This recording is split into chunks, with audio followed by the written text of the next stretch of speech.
The Galactic Council maintained Quarantine Station Omega-7 at the edge of uncharted space for one purpose: to scan, catalog, and classify every new species before they could contaminate the greater galactic community. For 11,000 years, this protocol had worked flawlessly. Every spacefaring civilization that emerged from the darkness of unknown space was processed, categorized, and assigned their appropriate tier in the galactic hierarchy. Senior scanner technician Crix Vala had processed 847 first contact species during her 3-century career.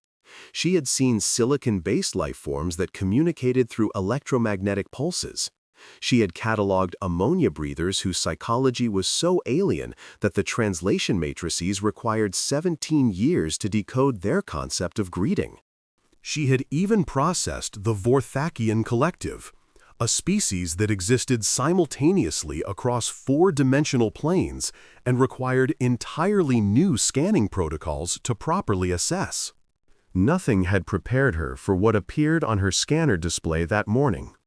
The ship that emerged from hyperspace was laughably primitive by galactic standards, a crude vessel constructed primarily from processed metals, powered by what appeared to be controlled nuclear explosions. Crix Vala's compound eyes flickered with something approaching amusement. Another pre-tier civilization stumbling into the greater galaxy, probably expecting to find empty space waiting for their conquest. "Standard First Contact Protocol," she announced to her team of 12 junior technicians.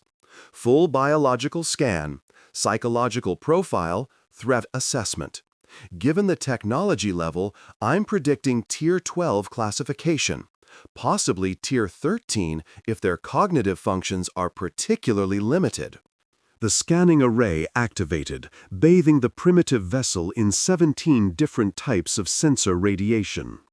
Data streamed across Crix Vala's display: atmospheric requirements, biological composition, energy signatures. Everything proceeding exactly as expected. And then the anomaly appeared. At first, Crix Vala assumed it was a malfunction. The scanner was designed to measure biological potential on a standardized scale that ranged from 0 to 100. Every species in galactic history had fallen somewhere within that range. The lowest recorded score belonged to the Dreth Kali, a species so limited that they had achieved spaceflight purely by accident. Their score was 7. The highest belonged to the Architects, the mysterious precursor race that had seeded the galaxy with life billions of years ago. Their reconstructed biological potential had been calculated at 97. The scanner displayed a number that made no sense: 247.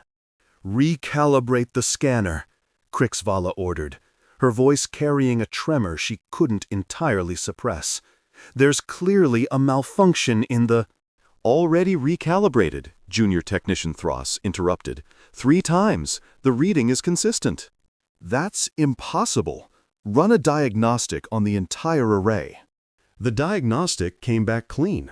The equipment was functioning within optimal parameters. The reading was accurate. Crix Vala stared at the display, her mandibles clicking in a pattern that indicated severe psychological distress. In her entire career, she had never seen a first contact reading exceed 50. The beings aboard that primitive vessel were registering at nearly 5 times the theoretical maximum for biological potential. "What are they?" Thross asked, his voice barely a whisper. Crix Vala expanded the scanning parameters, desperate to understand what she was looking at. The biological readout appeared normal enough. Carbon-based bipeds, oxygen-breathing, average mass approximately 70 kilograms. Their physiology seemed unremarkable. 2 arms, 2 legs, centralized nervous system housed in an exposed cranium. If anything, they appeared fragile. No natural armor, no venomous appendages, no redundant organ systems. But the scanner kept returning that impossible number, 247. "Break down the composite score," Krixvala ordered. "I need to see the individual components." The display fragmented into 17 subcategories, each measuring a different aspect of biological potential. What Krixvala saw made her blood run cold. Creative problem solving, 401. Environmental modification, 445. Information transmission, 445. Every single category exceeded the theoretical maximum. Some exceeded it by a factor of 5. "This has to be an error," Krixvala said. But even as she spoke the words, she knew they weren't true. The scanner had never malfunctioned in its 11,000-year operational history. It had been designed by the architects themselves, constructed from materials that predated the current galactic order. It did not make mistakes. Whatever was aboard that primitive vessel was something the galaxy had never encountered before. "Senior Technician," Thross said, his voice tight with fear. "Protocol requires us to notify the Galactic Council immediately when any species exceeds baseline parameters by more than 30%. Krixvala nodded slowly, her compound eyes still fixed on the impossible numbers scrolling across her display. "Open a priority channel to High Council Nexus. Authorization code Omega-7 Red." "Red authorization?" Thross's voice cracked. "That classification hasn't been used since—" "Since the architects disappeared," Krixvala finished. "I know. Open the channel." The primitive vessel hung in space, unaware that it had just triggered the greatest crisis in galactic history. Aboard the ship, 47 beings went about their daily routines. They ate food that they had grown in artificial environments. They exercised in a rotating section that simulated gravity. They communicated with a homeworld that was light years behind them, sharing stories and scientific data and expressions of love. They called themselves humans. Commander Sarah Chen stood on the bridge of the Endeavor, watching the alien station through the forward viewport. After 3 years of travel, after countless calculations and endless uncertainty, they had finally made contact with intelligent life. "Communications, are we receiving anything?" she asked. "Negative, Commander. The station is silent on all frequencies. Our hails aren't being acknowledged." Chen frowned. The station was clearly occupied. Sensor readings showed massive energy signatures and what appeared to be biological life forms moving within. Why weren't they responding? "Maybe they don't want visitors," suggested her second-in-command, Lieutenant Marcus Webb. "Or maybe they're deciding what to do with us," Jen replied. "We're the newcomers here. We play by their rules." It was a philosophy that had served humanity well throughout their history, at least when they chose to follow it. Humans had learned through millennia of often brutal experience that encountering new cultures required patience, humility, and flexibility. They had also learned that some encounters required other approaches entirely. For now, patience seemed appropriate. "Hold position," Chen ordered. "Continue hailing on all frequencies. We didn't come all this way to give up at the first sign of silence." High Counselor Vexthan received Krixvala's report in his private chambers, surrounded by the accumulated wisdom of 11,000 years of galactic governance. He was old, even by the standards of his long-lived species, his crystalline body showing the fracture patterns that indicated advanced age. He had served on the High Council for 9 centuries. He had overseen the integration of 340 new species into the galactic community. He had never felt fear like this before. "You're certain of these readings?" he asked, his voice resonating through multiple harmonic frequencies. "Completely certain, High Counselor. The scanner was designed by the architects. It does not malfunction." Then explain to me how a species with pre-fusion technology can register a biological potential of 247. Explain how beings that have apparently only achieved spaceflight within the last few of their generations can score higher than the architects themselves. Krixvala's image flickered on the communication display. I cannot explain it, High Counselor. I can only report what the scanner detected. Vex then studied the data she had transmitted. The numbers were terrifying, not just because of their magnitude, but because of their implications. The Galactic Council had spent 11 millennia carefully managing the rise and fall of civilizations. They had developed protocols for every contingency: aggressive species, hive minds, energy beings, even the theoretical possibility of meeting the architects again. But they had never anticipated this. They had never imagined encountering a species that didn't fit anywhere on the established scale. "What else do we know about them?" he asked. "Very little, High Counselor. They call themselves humans. They originate from a planet in a previously unexplored sector, a small rocky world orbiting an unremarkable star. Their technology is primitive but shows remarkable ingenuity. They appear to be sending the vessel on an exploratory mission." Exploratory? Or colonial? Krixvala hesitated. "Unknown. They have not demonstrated aggressive intent." "Not yet." Vecthan's crystalline structure pulsed with agitation. "A species with these readings, if they ever realize their potential—" He left the thought unfinished. Both of them understood the implications. "Convene an emergency session of the High Council," Vexthan ordered. "Full classification, existential priority. And Krixlala, do not allow that vessel to proceed any further into galactic space. Keep them at Quarantine Station Omega-7 until we decide what to do." "Understood, High Counselor. What should I tell them?" Vex then considered the question carefully. The humans had requested contact. They had followed proper protocols, broadcasting greetings and waiting patiently for a response. From everything the scanner had detected, they appeared to be peaceful explorers. But the scanner had also revealed what they could become. "Tell them nothing," Vex then decided. "Maintain communication silence. Monitor their behavior. If they attempt to proceed past the quarantine station, you are authorized to use whatever force is necessary to stop them." "And if they prove hostile?" Vexthan's response was immediate.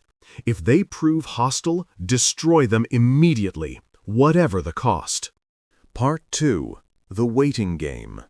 7 days passed. Commander Chen spent most of that time studying the alien station, trying to understand the civilization that had built it. The architecture was unlike anything humanity had ever designed. Organic curves and crystalline structures that seemed to grow from the station's core rather than being constructed. It spoke of a technology level far beyond human capabilities, which only deepened the mystery of why they remained silent. "They're watching us," Lieutenant Webb said during one of their daily briefings. "Sensor analysis shows active scanning. They've been monitoring us constantly since we arrived." "Why won't they talk to us then?" "Maybe they're still deciding what to make of us. Cultural analysis protocols, threat assessments. We did the same thing when we made first contact with ourselves." Chen frowned at the reference. Humanity's history of encountering the other was complicated at best, catastrophic at worst. They had learned hard lessons about the dangers of first contact, lessons that had been written in blood and sorrow across their homeworld's history. "We can't wait forever," Chen said. "Food supplies will last another 6 months, but fuel is more limited. If they're going to talk to us, they need to do it soon." "What's the alternative?" Chen didn't answer. They both knew the alternatives. proceed without permission and risk hostile response, or turn around and go home with nothing to show for 3 years of travel and the hopes of billions. Neither option was acceptable. "We keep waiting," she finally said, "but start preparing contingencies." Aboard Quarantine Station Omega-7, Crix Vala was learning more about humans than she had ever wanted to know. The scanning arrays maintained constant surveillance of the primitive vessel, cataloging every detail of human behavior. What Crix Vala observed both fascinated and terrified her. They did not stop moving. Most species, when forced to wait in uncertainty, exhibited predictable stress responses. They became agitated or they became dormant. They conserved energy, reduced activity, and waited for external conditions to change. The humans did none of these things. Instead, they seemed to treat the waiting period as an opportunity. They exercised constantly, pushing their bodies to physical extremes that would have killed members of most galactic species. They conducted experiments with the limited materials available to them, testing and probing and questioning everything around them. They told each other stories, sharing information through a complex oral tradition that compressed vast amounts of data into narrative forms. They played games, structured competitive activities that seemed to serve no purpose except to sharpen their minds and strengthen their social bonds. Most disturbing of all, they appeared to be studying the quarantine station. "They've been scanning us," Thros reported during one shift. "Crude electromagnetic sensors. Nothing that can penetrate our shielding, but they're definitely trying." "Can they learn anything from those scans?" "Unlikely. Our technology is too advanced for their instruments to interpret." But as Crix Vala watched the humans work, she wasn't so certain.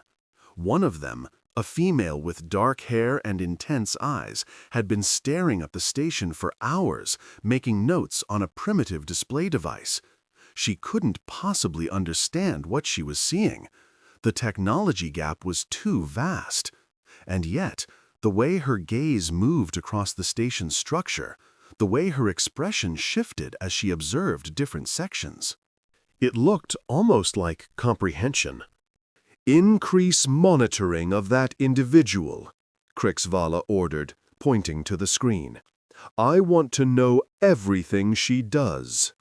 The High Council of the Galactic Community had not met in full session for over 2 centuries. The last such meeting had been convened to address the threat of the consuming swarm, a hive mind species that had destroyed 3 civilizations before being contained. Before that, the only full sessions had dealt with existential threats to galactic stability. Now, 300 counselors gathered in the ancient Hall of Consensus, their diverse forms filling the tiered chambers with a cacophony of motion and color.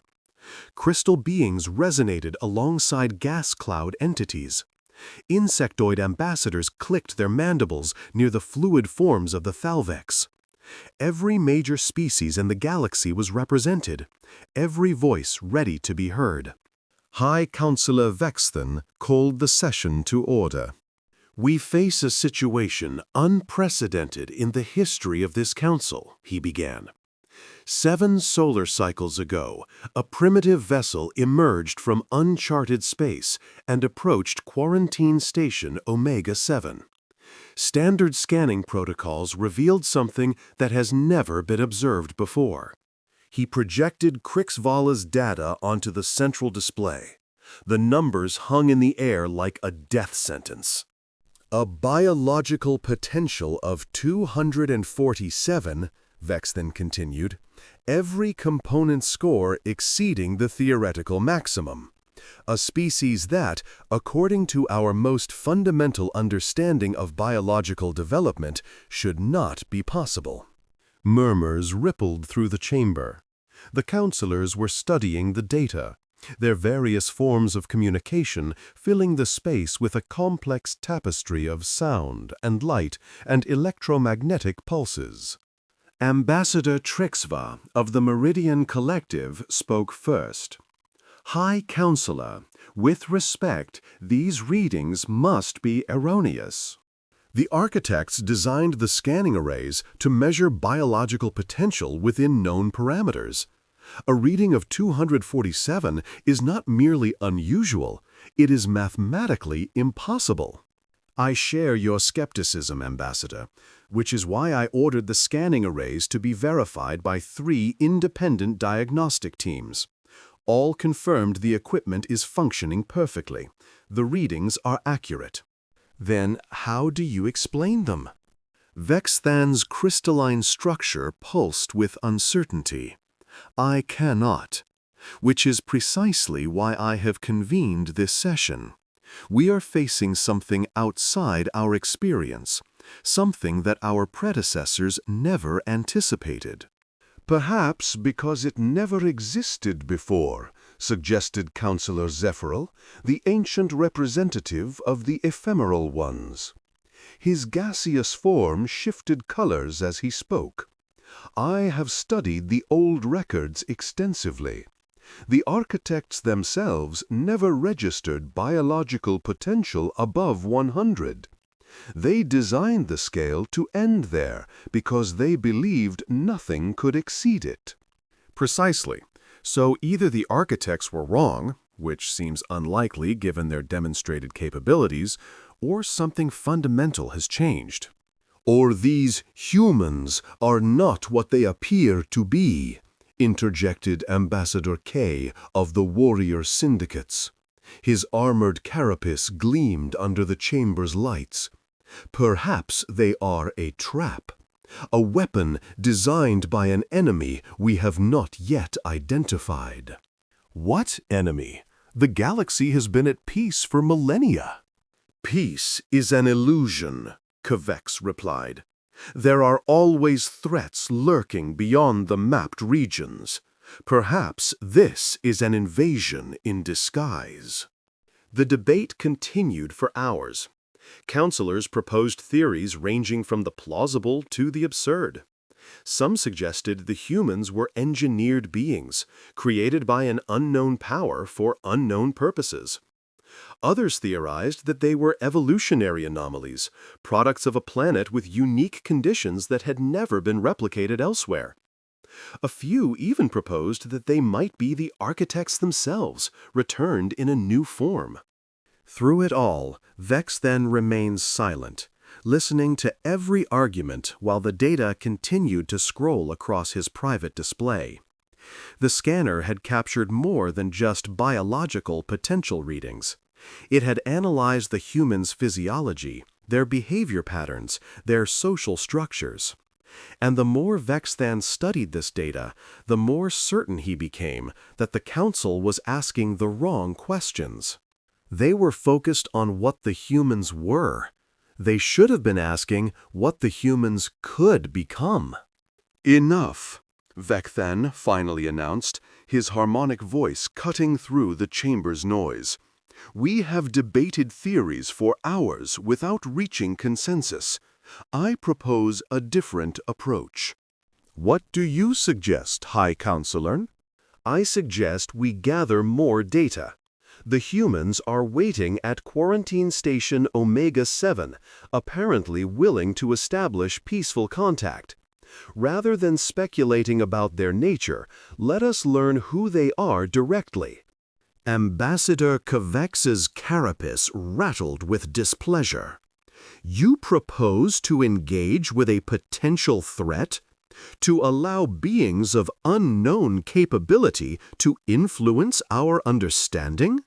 I propose to make informed decisions based on evidence rather than fear. We have spent 11 millennia building a civilization founded on wisdom and cooperation. If we cannot extend those principles to a new species, even an anomalous one, then what does our civilization truly represent? The chamber fell silent. Vexthan's words had struck at the heart of galactic identity, challenging the fundamental values that every council member claimed to uphold. I call for a vote, Vex then continued. All in favor of establishing preliminary contact with the human species under carefully controlled conditions, please signal your assent.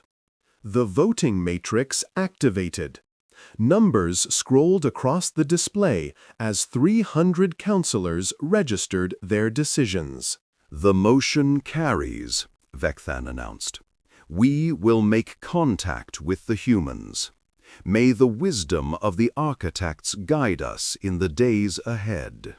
Part 3. First Words. Commander Chen was in the ship's small garden when the message arrived. She had developed a habit of spending time there during the waiting period, finding comfort in the green growing things that connected her to a home she might never see again.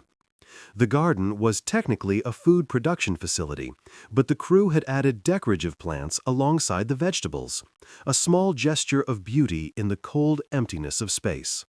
Commander Chen to the bridge. Priority communication. She was running before the announcement finished.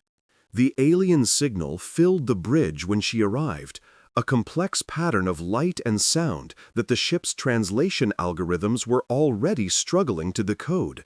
It was the first direct communication they had received in 17 days. "It's them," Lieutenant Webb said, "coming from the station." "Can we understand it?" "The computer is working on translation. It seems to be a standardized first contact protocol. The mathematical structures suggest they're trying to establish common linguistic ground." Chen watched the patterns dance across the display, her heart pounding in her chest. After all the waiting, all the uncertainty, contact was finally happening. "Respond with our standard first contact package," she ordered. "Mathematical constants, periodic table, basic linguistic structures. Let them know we want to talk." The response was sent. For several tense minutes, nothing happened. Then a new message arrived, longer, more complex, and accompanied by something unexpected. A translation matrix. "They've sent us a universal translator," Webb said, his voice tinged with awe. Commander, this technology is incredible. It's rewriting our communication algorithms in real time." "Is it safe?" "The isolated systems show no malicious code. It appears to be exactly what it seems, a tool to enable understanding." Chen made a decision. "Implement it. Let's find out what they have to say." The translation matrix integrated with the ship's systems. Static filled the bridge for a moment, then resolved into something extraordinary, a voice. "Vessel of the human species," it said, "you are addressed by the Galactic Council. We extend greetings to you as representatives of our community of civilizations. We wish to establish peaceful communication." Chen felt tears pricking at her eyes. In that moment, standing on the bridge of a primitive vessel at the edge of known space, she heard the words that humanity had dreamed of hearing for as long as they had looked up at the stars. They were not alone. "This is Commander Sarah Chen of the Earth vessel Endeavor," she replied. "We receive your greeting with profound gratitude. Humanity has long wondered if other intelligent life existed in the universe. We are honored to know the answer." There was a pause, just long enough for Chen to worry that she had said something wrong. Then the voice returned. "Your response has been received.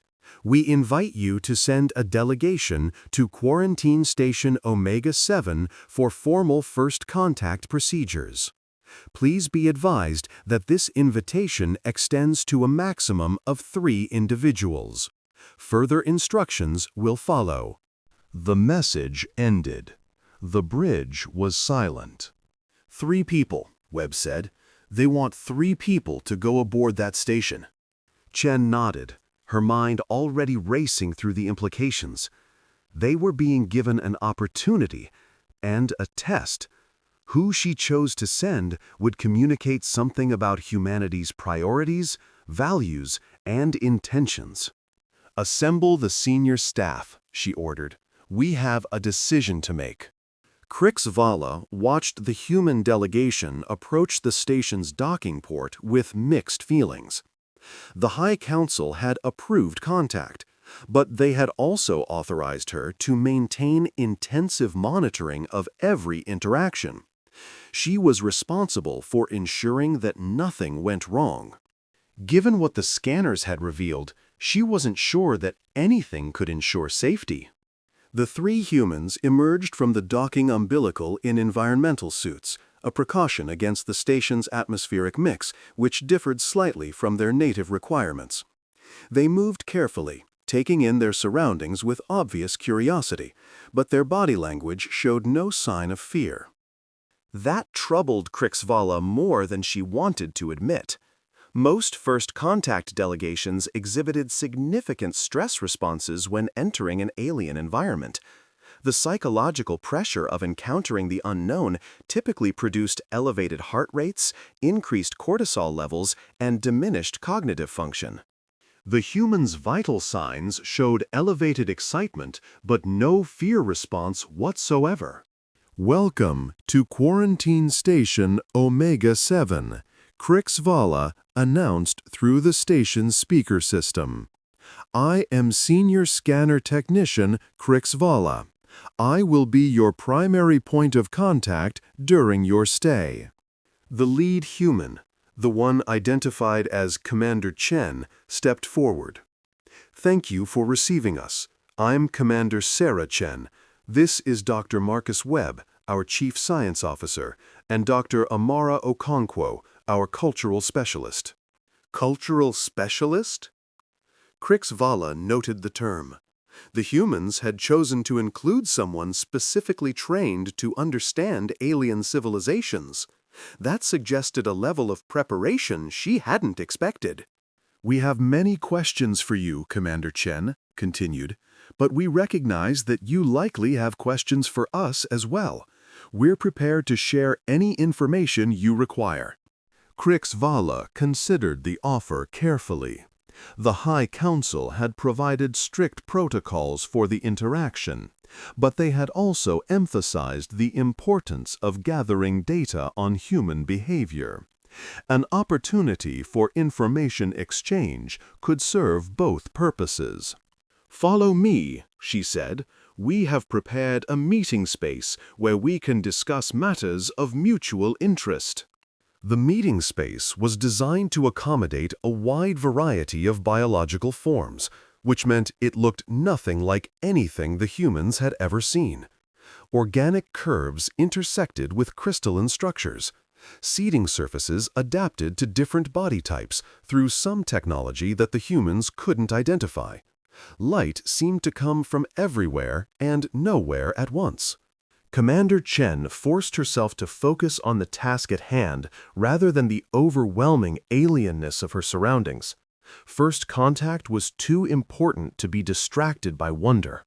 "We should begin with fundamentals," Krixvala said, settling her multi-limbed form into a support structure that resembled a complicated hammock. "Please describe the nature of your mission." "Exploration," Chen replied. "Humanity has recently developed the technology to travel between stars. This vessel was sent to survey the surrounding space and, if possible, establish contact with intelligent life." "For what purpose?" "Knowledge, connection, understanding. We've spent our entire existence looking up at the night sky, wondering if anyone else was out there. Finding the answer to that question seemed like the most important thing we could do." Krixvala's compound eyes fixed on Chen with an intensity that suggested deep concentration. "Your species has only recently achieved interstellar travel." "Within the last century. Our first faster-than-light prototype was tested 43 years ago. This mission is only the 7th deep space exploration we've conducted." 7 missions in 43 years. "We learn quickly." The words hung in the air. Krixvala thought about the scanner readings, the impossible numbers that had sparked a galactic crisis. The humans' rapid technological development fit the pattern those readings suggested. "Tell me about your homeworld," she said. Chen described Earth, its blue oceans and green continents, its diverse ecosystems, its turbulent climate.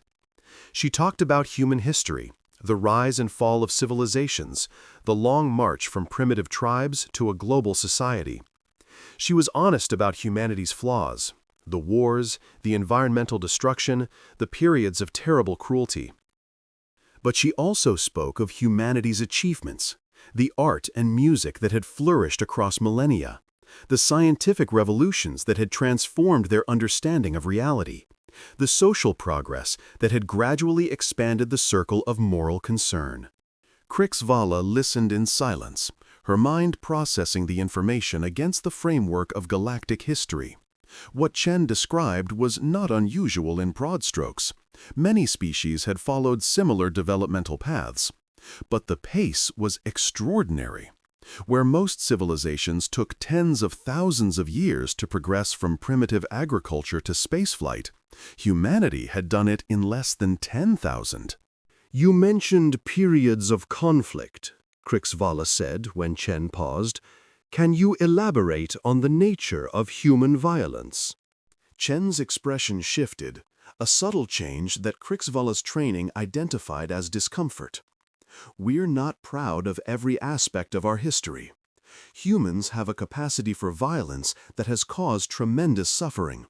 But we've worked to address that capacity, to channel our competitive instincts into constructive directions." "How do you channel those instincts?" "Competition, games, creative pursuits. We've found ways to satisfy our aggressive impulses without destroying each other. It's an ongoing process, but we've made significant progress." "You compete? Recreationally?" "We compete constantly," Dr. Webb interjected. "It's fundamental to human psychology. We compete in sports, in business, in science, in art. Competition drives improvement. It pushes us to exceed our limitations." Krixvala thought about the scanner readings again, specifically the risk tolerance score of 478 and the persistence score of 523. Humans didn't just endure challenges, they actively sought them out. "I have a question for you," Commander Chen said. "We've been waiting at your station for 17 days. During that time, you've been scanning us constantly, but refusing to communicate. Why?" Krixvala hesitated. The High Council had not authorized her to reveal the scanner findings to the humans. That information was classified at the highest levels. But Chen's question deserved some kind of answer. "We needed to assess your species," she finally said. "Our protocols require thorough evaluation of any newly contacted civilization before proceeding with formal contact." "And what did your assessment reveal?" "That you are unusual." Chen's eyes narrowed slightly. "Unusual? How?" "Our scanning technology measures various aspects of biological and cognitive potential. Your species registered anomalous readings across multiple categories." "Anomalous in what direction?" Krixvala chose her words carefully. "Your potential exceeds our standard parameters." The three humans exchanged glances. Something passed between them, a complex non-verbal communication that Krixvala couldn't interpret. "Let me make sure I understand," Chen said slowly. "You detected something unusual about us, something that made you hesitate before making contact. And now you're telling us that our potential exceeds your expectations." "That is correct." "Is that a good thing or a bad thing?" Krixvala didn't answer. She couldn't answer. Because the truth was that no one in the galaxy knew whether the humans' anomalous readings represented an opportunity or a threat. That was exactly what terrified them. Part 4. The Spread of Knowledge. Over the following weeks, the first contact process continued at a measured pace. Commander Chen and her team spent hours each day in conversations with Krixvala and other station personnel, exchanging information about their respective civilizations. The humans asked endless questions about galactic history, about the various species that comprised the galactic community, about technology and culture and philosophy. And with each passing day, Krixvala grew more concerned. The humans didn't just collect information, they integrated it. They asked follow-up questions that demonstrated deep understanding of concepts that should have taken years to master. They made connections between disparate pieces of knowledge that surprised even the station's most senior researchers. They treated the vast complexity of galactic civilization not as an overwhelming challenge, but as a fascinating puzzle to be solved. "They've already started reverse engineering our translation matrices," Thross reported one morning. "Dr. Webb has been analyzing the linguistic algorithms. He's identified 4 fundamental principles that we didn't think any primitive species could recognize." "In how long?" 3 days. Krixvala's mandibles clicked with agitation. The translation matrix represented technology that was thousands of years beyond human capabilities. It should have been completely incomprehensible to them. And yet, what else have they learned? The cultural specialist, Dr. Okonkwo, has been cataloging our social structures.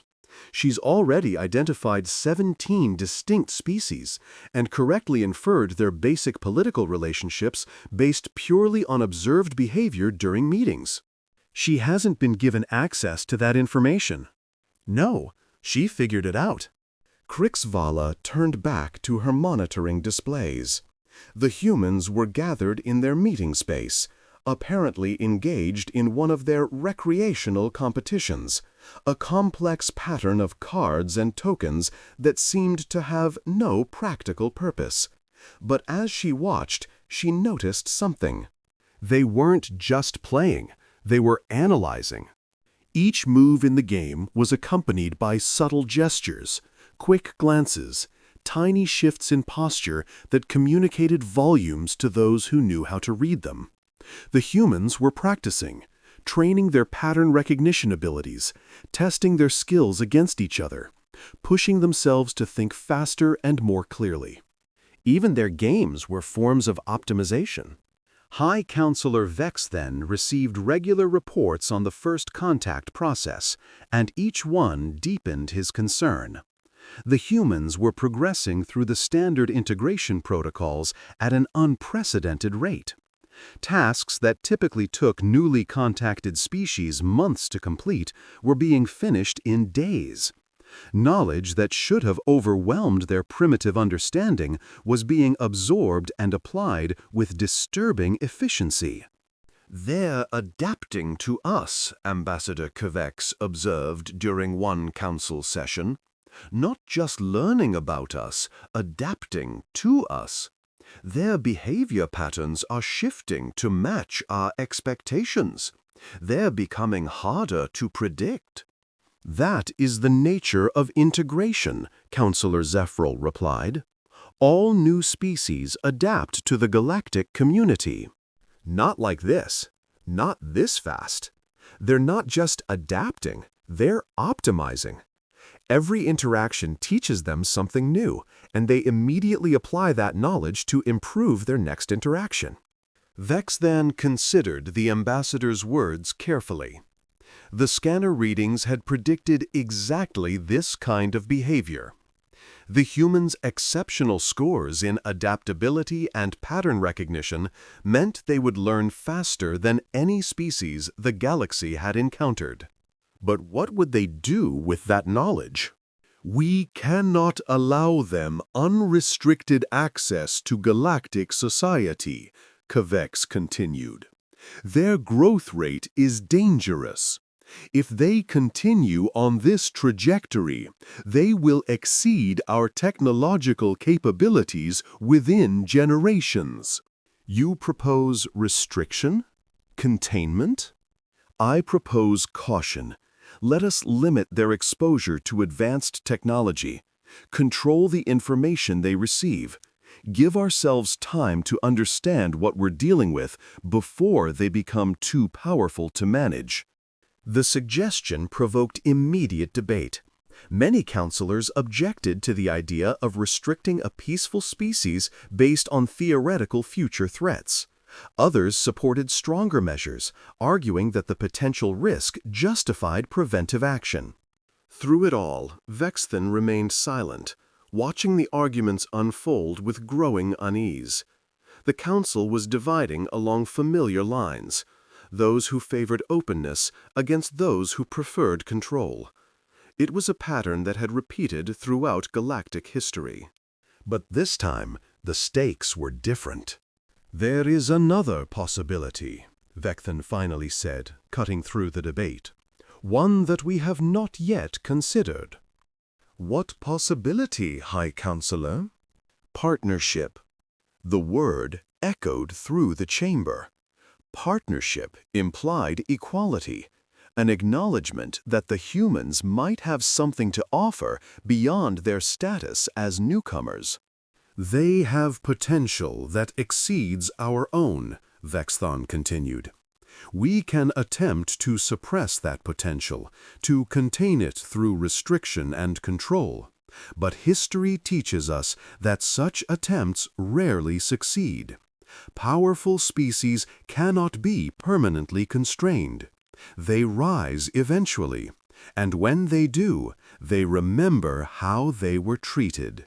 You suggest we elevate them? Give them status they have not earned? I suggest we give them opportunity. Let them prove what they can become. If their potential is as great as the scanners indicate, they could become our greatest allies. If we earn their friendship now, while we have the advantage of knowledge and experience, we secure that alliance for generations to come. And if they become our enemies instead? Vexthan's crystalline structure pulsed with something that might have been resignation. Then we face a threat beyond anything in galactic history.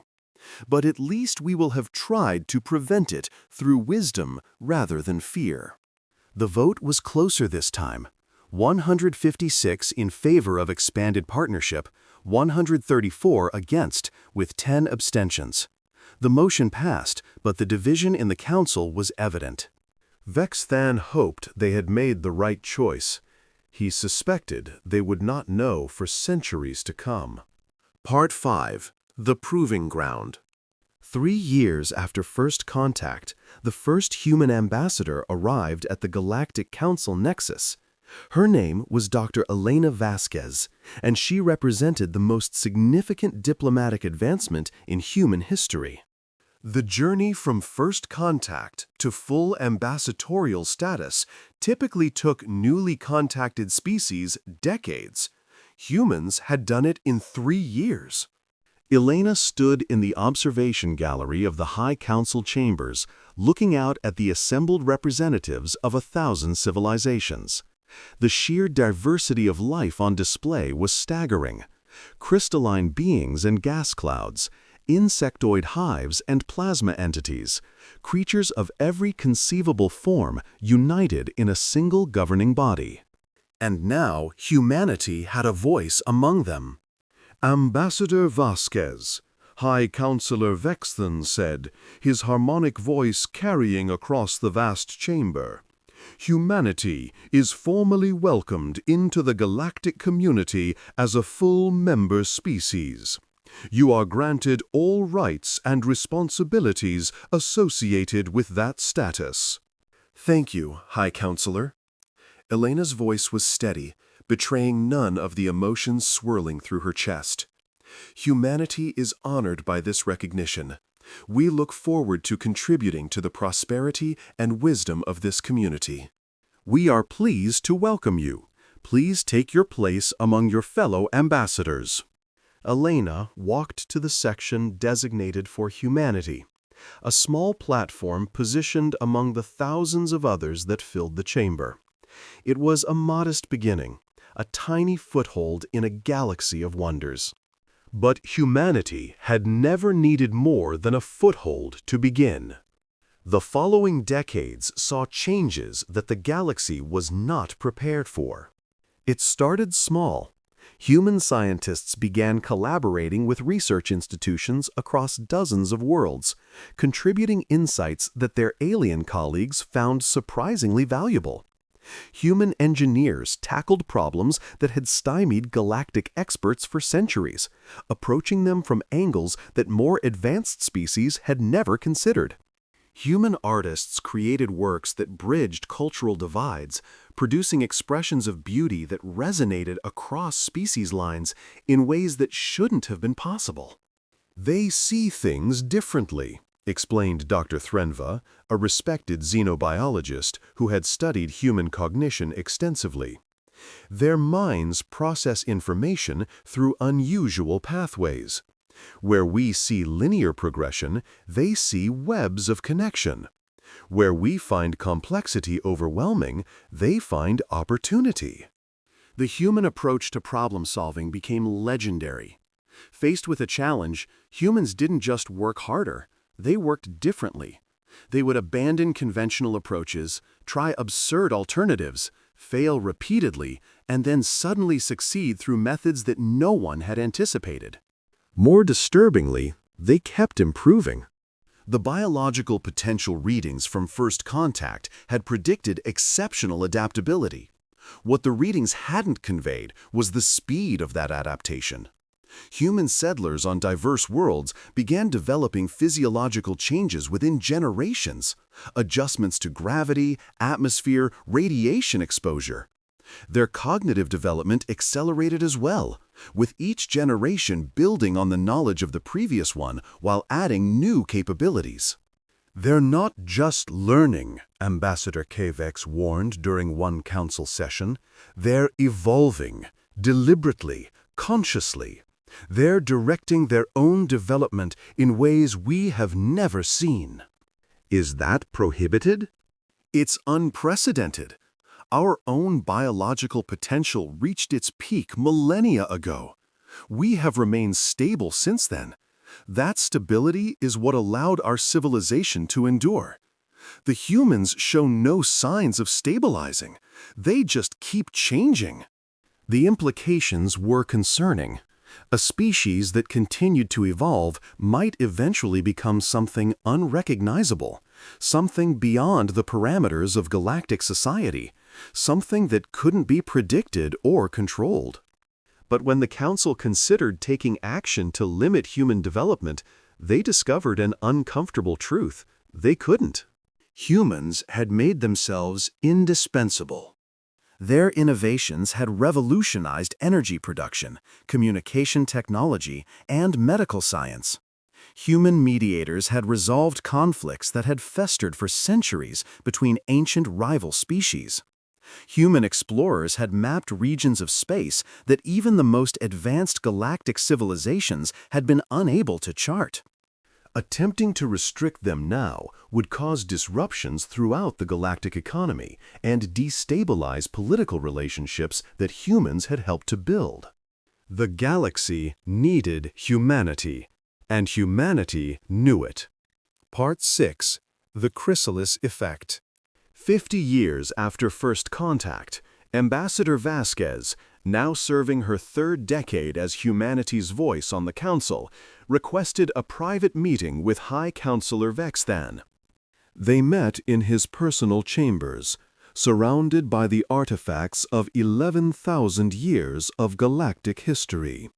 Vexthan's crystalline form had acquired new fracture patterns over the decades, marking the passage of time in ways his species could not hide.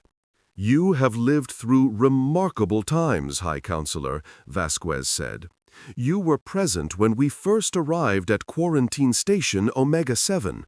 You cast the deciding vote that allowed us to enter the galactic community." "I remember. Vexthan's harmonics carried a complex mixture of emotions, pride, uncertainty, and something that might have been regret. I argued that we should give your species opportunity rather than restriction. I believed it was the wisest course. Do you still believe that? The question hung in the air between them. It was the question that had haunted Vexthan for decades, the one he had never been able to answer with certainty. I don't know, he admitted. Your species has brought tremendous benefits to the galaxy. You have solved problems we could not solve, bridged divides we could not bridge. But you have also changed things in ways we did not anticipate, ways we could not control. Vasquez nodded. That's why I requested this meeting. Humanity has reached a decision, and I wanted you to hear it first. Vexthan's crystalline structure flickered with apprehension. What decision? We're leaving. The words seemed to echo through the chamber, bouncing off ancient walls that had witnessed millennia of history. Leaving? Vexthan repeated, uncertain he had understood correctly. Not abandoning, Vasquez clarified. Evolving. We've realized that our presence in the galactic community is disruptive. Not intentionally, but inevitably. We grow too fast, change too much, push boundaries that other species are not ready to push. You've contributed immensely. And we've caused disruption immensely. Species that were stable for millennia are now forced to adapt to our innovations. Political structures that endured for centuries are struggling to accommodate our influence. We've helped, yes, but we've also destabilized. Vexthan considered her words carefully. They aligned with concerns he had harbored for years, but had been reluctant to voice. Where will you go? Beyond the mapped regions. We've identified areas of the universe that the galactic community has never explored, not because they couldn't, but because they saw no need. Stable civilizations don't seek unknown horizons. They preserve what they have. And humans are different. Humans are built for horizons. It's what those scanner readings were really detecting all those years ago. Not just potential, drive. An endless, relentless need to move forward, to grow, to become something more than what we are. That need has caused conflict throughout your history. Yes, but it's also what allowed us to reach for the stars while still arguing about whether we deserved to survive at all. Humans are contradictions, High Counselor. We're capable of tremendous cruelty and tremendous compassion, devastating destruction and incredible creation. We don't fit in the stable structures that other species have built because we're not stable ourselves. Vexthan processed this for several long moments. What do you hope to find in the unknown regions? Vasquez smiled. The same expression that had so puzzled alien observers during first contact, combining warmth and sadness and something almost like hunger. Everything, she said. Nothing. We don't know. That's the point. Part 7. The Great Dispersal. The announcement of humanity's departure sent shockwaves through the galactic community. Some species celebrated, relieved to see the disruptive influence of humans diminished. Others protested, recognizing how much they had come to depend on human contributions. Most simply watched in confusion, unable to understand why a species would voluntarily leave a community that had welcomed them. But the departure was not immediate. Humans spent 2 more decades preparing, gradually transferring their knowledge and innovations to galactic partners, training successors to continue the work they had begun. They were leaving, but they didn't want to leave chaos behind. And they invited others to join them. The unknown regions will be challenging, Ambassador Vasquez explained to those who expressed interest. Resources are uncertain. Dangers are unmapped. We cannot guarantee safety or success. But for those who share our drive to explore, to grow, to become something more, there is a place for you in our expedition. To the shock of many, species accepted the invitation. The Vethari, a young civilization that had always chafed against the slow pace of galactic governance, joined humanity's exodus. So did the Crystalline Singers, a species whose art had never found an audience in the practical-minded galactic community. Rogue groups from a dozen other species, scientists, artists, explorers, who had never fit into the stable structures of their home civilizations, gathered under humanity's banner. They called themselves the Horizon Coalition. High Counselor Vexton attended the departure ceremony in person, watching as the combined fleet, thousands of vessels ranging from elegant crystalline ships to practical human designs, gathered at the edge of mapped space. "You understand that this is permanent," he said to Ambassador Vasquez. "Once you cross into the unknown, the galactic community cannot protect you." "We understand. If you encounter threats beyond your capability to handle, we may not be able to help. We expect to encounter threats. That's part of why we're going. Humanity needs challenges, High Counselor. We atrophy without them. The galactic community was too comfortable for us, too stable. We need the unknown." "Then I wish you well." Vexton's crystalline structure resonated with complex harmonics. "You have changed the galaxy more in 50 years than most species change it in 10,000. Whatever you find beyond the borders of known space, I hope it is worth the risk." Vasquez extended her hand, a human gesture that Vexton had learned to recognize as an expression of connection. "Thank you for giving us a chance," she said. "All those years ago, when your scanners detected anomalous readings and your council debated whether to destroy us or contain us or simply ignore us, you chose to take a risk. You chose to see what we could become instead of fearing what we were. Did I make the right choice?" Vasquez smiled. "I don't know. Ask me again in 10,000 years." She boarded her vessel. The fleet began to move, and humanity, along with their chosen companions, departed into the unknown. Part 8. The Empty Throne. A century passed, then 2, then 5. The galactic community continued its slow, stable existence.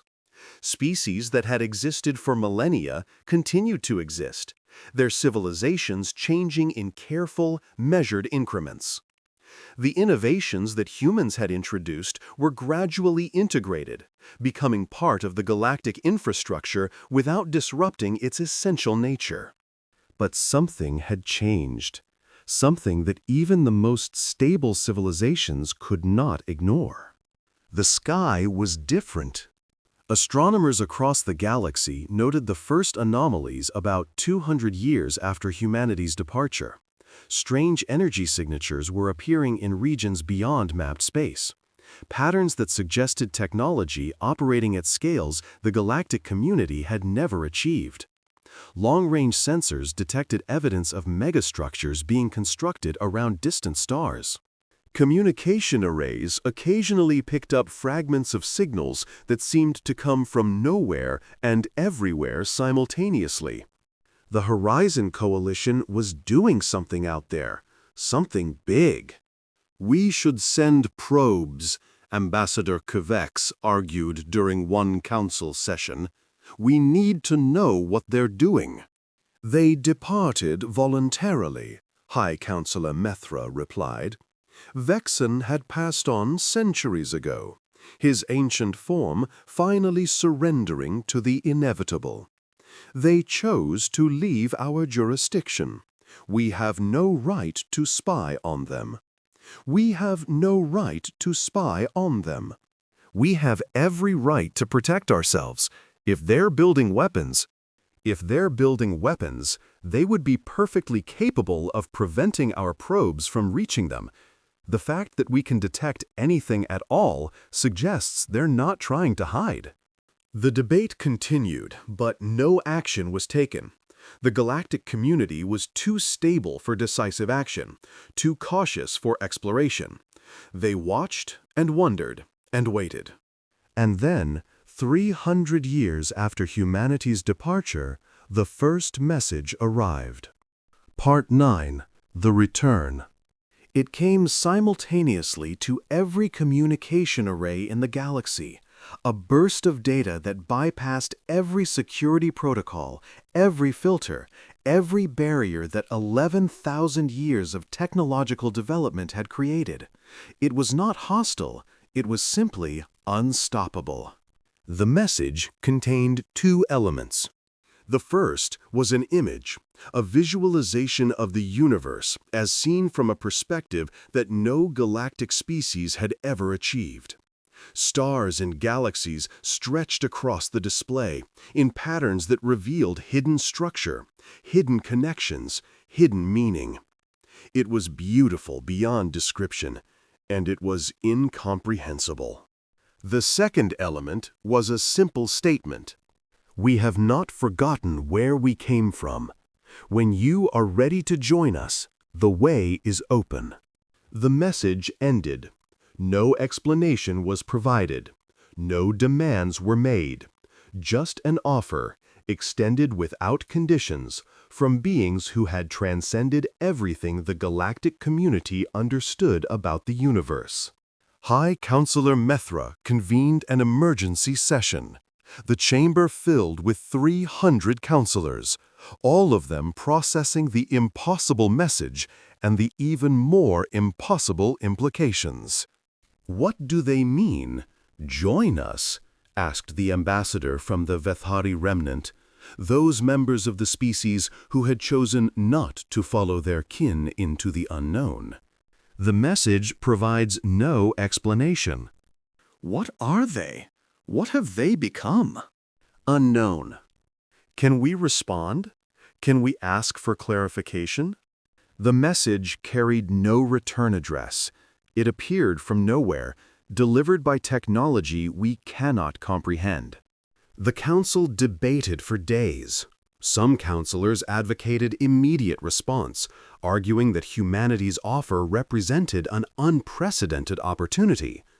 Others counseled caution, warning that humanity might have become something dangerous during their centuries away. A few suggested that the message itself might be a threat, a warning rather than an invitation. In the end, the council decided to wait. They would observe and analyze, study and consider. They would not rush into decisions that might reshape the entire galactic order. It was the safe choice, the stable choice, the choice that 11,000 years of careful governance had trained them to make. But the message had not been delivered only to the council. Every being in the galaxy had received it, every individual with access to communication technology, from the highest counselors to the most obscure frontier settlers. And not everyone shared the council's cautious approach. On a remote outpost at the edge of mapped space, a young scientist named Threshfall studied the image that humanity had sent. She was a member of the crystalline species, distantly related to the ancient singers who had departed with the humans centuries ago. Her ancestors had chosen stability over adventure. She had always wondered if they had made the wrong choice. The image showed her things she had never imagined, patterns in the fabric of reality, structures that existed between dimensions, a universe that was vastly more complex and vastly more beautiful than anything the galactic community had discovered. When you are ready to join us, the way is open. Threshful began to pack her belongings. Across the galaxy, similar decisions were being made. Individuals who had never fit into the stable structures of galactic society. Dreamers and explorers. scientists who chafed against established paradigms, artists who yearned for new frontiers. They didn't wait for the Council's permission. They didn't ask for approval. They simply began to move, drawn by an invitation that spoke to something deep within their souls. The first departures were barely noticed, a few isolated individuals disappearing into the unmapped regions, presumably lost to the dangers of unknown space. But the trickle became a stream, and the stream became a flood. Within a decade, millions of beings from hundreds of species had departed for humanity's unknown territories. Within a century, the number was in the billions. The galactic community was hemorrhaging its most adventurous citizens, losing exactly the kinds of individuals who might have driven innovation and change. The stable civilization that had endured for 11 millennia was becoming even more stable and even more stagnant. Part 10. The Transformation. High Counselor Methra, now ancient even by her species' long-lived standards, watched the departure of yet another expedition from the observation deck of the Council Nexus. The ships were becoming more advanced with each passing year, incorporating technologies that returnees had brought back from the unknown regions. Because some of them did return. Not to stay, never to stay, but to share what they had learned, to extend the invitation once more, to describe the wonders they had witnessed. Their accounts were consistent in one remarkable way. Everyone who had joined the Horizon Coalition had been changed. Not forcibly, not against their will, but through exposure to possibilities they had never imagined. Humans had not conquered the unknown regions. They had transformed them and been transformed in turn. "We found the architects," one returnee had reported. "Not their ruins, not their relics, them. They never left. They just evolved beyond our ability to perceive them. And humanity found a way to perceive them." The implications were staggering. The architects, the mysterious precursor race that had seeded the galaxy with life, had been watching all along, waiting for someone with the capability to reach them. Waiting for the anomaly. Mithra thought about those original scanner readings, a biological potential of 247, exceeding every parameter that the architects themselves had established. Perhaps the readings hadn't indicated a threat at all. Perhaps they had indicated something else entirely. Potential. True potential. The capacity to grow beyond any limit, to evolve beyond any constraint, to become something that even the architects had not foreseen. Humanity had been the key to a door that the galaxy had not known existed. "High Counselor," her aide announced, "another message has arrived from the Horizon Coalition." Mithra turned to the display. The message was longer this time, more detailed. It included schematics for technologies that would take the galactic community centuries to understand. It included star charts showing regions of space that had been completely unknown. It included greetings from species that had joined the coalition, describing their experiences and discoveries. And at the end, it included a personal note. "High Counselor Methra, we understand your caution. We remember when caution was all that protected us from destruction. The galaxy is right to be careful, to consider consequences, to move slowly when the stakes are high. But we have learned something during our centuries away. Caution has its place, but it cannot be the only response to the unknown. Sometimes the only way forward is to embrace uncertainty and trust that growth is possible. The universe is larger than we ever imagined. There are wonders out there that we cannot describe, horrors that we have learned to overcome, and questions that we are only beginning to ask. We have made mistakes, so many mistakes, but we have also discovered capabilities we never knew we possessed. We are not offering the galaxy a choice between safety and danger. We are offering the choice between stagnation and growth. Both paths carry risks. Only one leads anywhere new. When you are ready, the way remains open. The Human Collective. Mithra read the message 3 times. Then she made a decision that would have been unthinkable for any High Counselor in galactic history. She requested permission to travel to the unknown regions herself. Epilogue: The Galaxy That Never Recovered.